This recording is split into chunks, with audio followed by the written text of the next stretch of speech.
دوستان سلام. مخلص همیشگی بازم سر و کلش پیدا شد. روغن ولایت تو مایتابه بحران ها به قدری داغ شده که فقط یه قطره آب کافیه تا جلز و بلزش همه جا رو پر کنه. بذارید یه نمونهشو عرض کنم. شیخ فری تو روز کارگر یه نمایش کمدی درام ترتیب داد تا با فیگورای بنفشش جلوی مراسم مستقل کارگری رو بگیره که چی؟ که خودشو حامی اول و آخر کارگرا جا بزنه.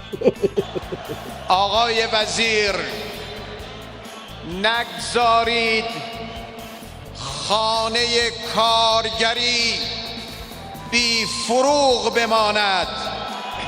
چراغ کار و اشتغال در سراسر ایران عزیز ما باید همواره تابناک باشد. پسر عجب بازی کرد.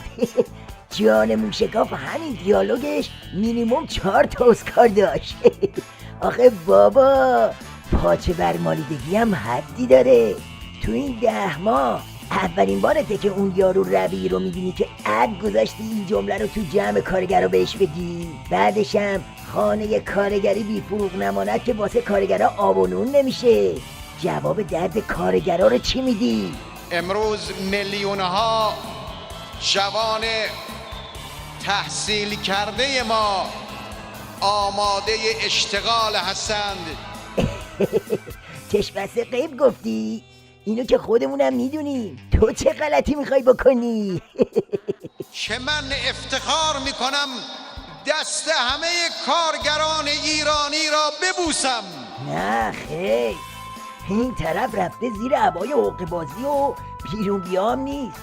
با این حال کارگرای بامرام هموطن نقشه شفری رو نقشه براب کردن و بساط شامورتی بازیشو به هم زدن.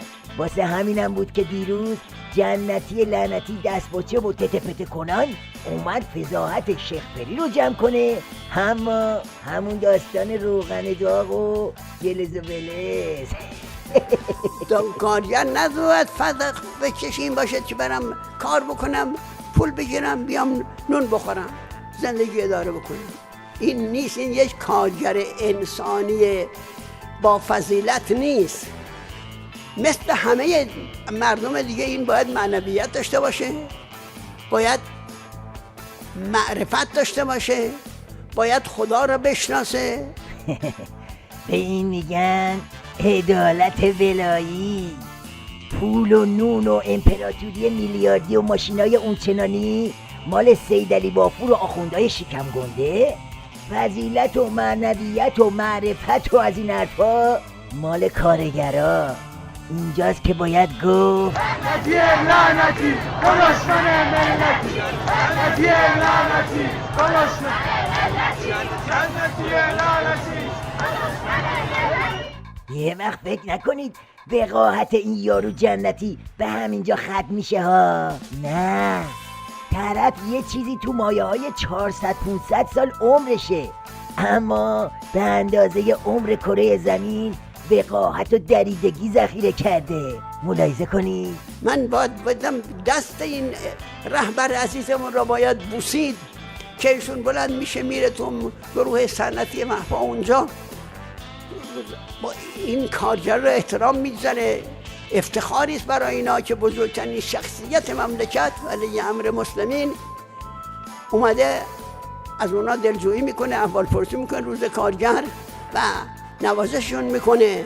اوه، تو دبیر شورای سگای نگهبانی یا ذلیل مجمع پاچه‌خواران نظام؟ وقتی خواستی دست ولی امرتو ماچ کنی بهش بگو سید علی بافور، با نرمش و نوازش و این بازی‌ها نمیتونی خودتو در ببری. کارگرای ایرانی حقشونو از حلقومت بیرون میکشن. این خط و اینم نشون.